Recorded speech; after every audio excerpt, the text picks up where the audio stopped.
Как я пришла учителем в школу?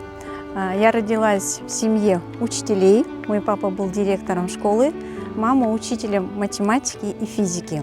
И вообще у нас династия учителей в Северо-Казахстанской области очень известная семья. Так я пришла в школу благодаря, наверное, своим родителям, благодаря учителю русского языка Абетовой Галие Габбасовне.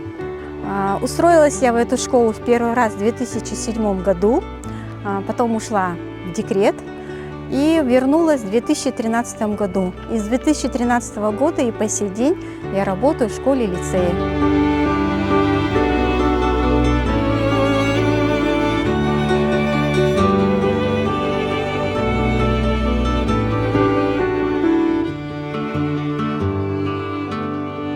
В свободное время я люблю читать не только русскую литературу классическую, но и современную литературу. Провожу время со своими детьми, уделяя им внимание, занимаюсь спортом.